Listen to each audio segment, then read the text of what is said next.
Assalamu alaikum, I'm Aisha and you're watching Samar News. Here are today's headlines. Unrest in Iran has killed more than 500 people as tensions escalate between Tehran and Washington. US-based rights group HRANA says it has verified the deaths of 490 protesters and 48 security personnel during 2 weeks of nationwide demonstrations, with more than 10,000 arrests. However, Iran has not released an official toll. The demonstrations have evolved into the biggest challenge to Iran's rulers in years. But analysts believe the protests are unlikely to topple the establishment, even if they leave it significantly weakened. Meanwhile, US President Donald Trump says he is weighing a range of responses to escalating unrest in Iran, including possible military options, as massive protests continue to roil the country. Iran has warned the United States that it will retaliate against any attack. Iran's parliament speaker, Mohammad Bakr Kalibaf, said Tehran would strike back against Israel and US military bases in the region if Washington launches any military action. The warning comes as Israel remains on high alert amid concerns of a possible US intervention linked to ongoing nationwide protests in Iran.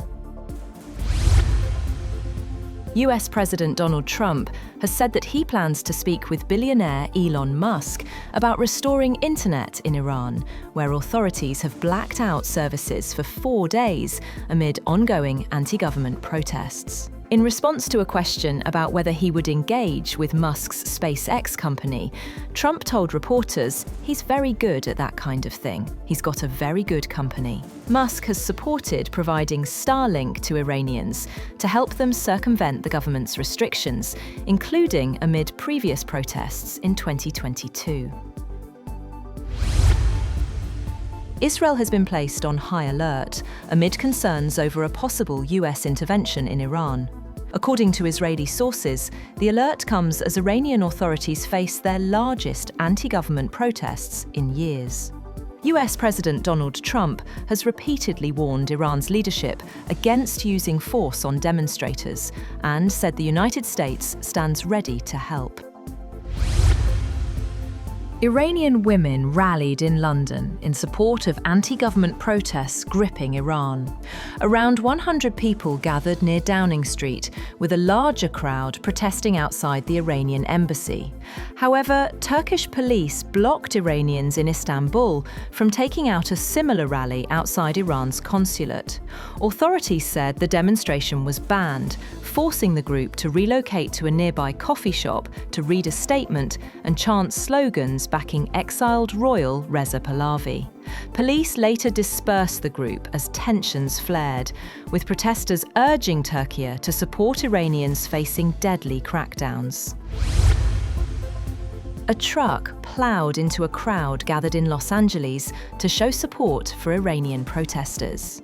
The KNBC news outlet reported that hundreds of people marched in Westwood, a Los Angeles suburb. It was not clear if there were any injuries. US President Donald Trump has directed Special Forces commanders to draw up a plan for a possible invasion of Greenland as part of a renewed push to acquire the strategic Arctic territory before China or Russia does. The request reportedly involves the Pentagon's Joint Special Operations Command, but senior US military leaders are resisting, saying such action would be illegal and lack congressional support. US Secretary of State Marco Rubio is preparing to meet Danish officials to discuss Greenland, with Washington signaling it could pursue purchase or diplomatic options, even as military planning continues. A Japanese mining ship has departed for a remote coral atoll to probe mud rich in rare earths, part of Tokyo's drive to curb its reliance on China for critical minerals as Beijing tightens supply. The month-long mission of the test vessel Chikyu near Minamotori Island will mark the world's first attempt to continuously lift rare earth seabed sludge from 6 kilometers deep onto a ship. Japan, like its Western allies, has been reducing its dependence on China for the minerals vital to the production of cars, smartphones, and military equipment. That's all for now. For more updates, visit www.samar.tv. Thank you for watching Samar News.